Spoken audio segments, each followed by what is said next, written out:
ਨਾਜ਼ਰੀਨ, ਅਸੀਂ ਅੱਜ ਪੰਜਾਬ ਦੇ ਸ਼ਹਿਰ ਸ਼ੇਖੂਪੁਰਾ ਦੇ ਵਿੱਚ ਮੌਜੂਦ ਹਾਂ, ਜਿੱਥੇ ਬਹੁਤ ਸਾਰੀਆਂ ਤਾਰੀਖੀ ਚੀਜ਼ਾਂ ਮੌਜੂਦ ਨੇ ਔਰ ਵੇਖਣ ਦੇ ਕਾਬਲ ਵੀ ਨੇ। ਨਾਜ਼ਰੀਨ, ਐਸੇ ਹੀ ਕੁਝ ਘਰ ਮੌਜੂਦ ਨੇ ਜਿਨ੍ਹਾਂ ਦੇ ਬਾਰੇ ਅਸੀਂ ਤੁਹਾਨੂੰ ਦੱਸਾਂਗੇ।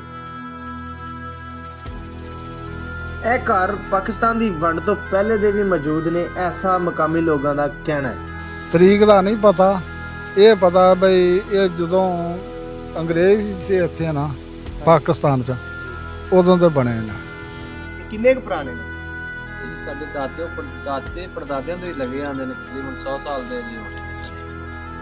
ਲੇਕਿਨ ਨਾਜ਼ਰੀਨ, ਇਰਦ ਗਿਰਦ ਦੇ ਜਿਹੜੇ ਲੋਕ ਨੇ ਉਹ ਇਹ ਕਹਿੰਦੇ ਨੇ ਕਿ ਘਰ ਕਾਫੀ ਪੁਰਾਣੇ ਹੋ ਗਏ ਨੇ, ਇਹਨਾਂ ਦੇ ਵਿੱਚ ਸਾਇਆ ਚੜੇਲਾਂ ਵਗੈਰਾ ਆ ਗਈਆਂ ਨੇ। ਇਹਨੇ ਜਾਮ ਨੂੰ ਖੋਂਦੇ ਨੇ, ਕੱਚੀਆਂ ਟਾਹਣੀਆਂ ਚੜਦੇ ਨੇ, ਉੱਤੋਂ ਡਿੱਗਦੇ ਨੇ, ਉਹਦਾ ਮਣਕਾ ਟੁੱਟ ਗਿਆ ਤੇ ਮਗਰੋਂ ਮੈਂ ਧਮਾਤਾ ਵੀ ਇੱਥੇ ਜਨਾਤ ਰਹਿੰਦੀ, ਤੁਸੀਂ ਇੱਥੇ ਕੀ ਲੈਣਾ, ਮੇਰੀ ਕਣਕ ਗੁੱਲ ਹੁੰਦੀ ਸੀ।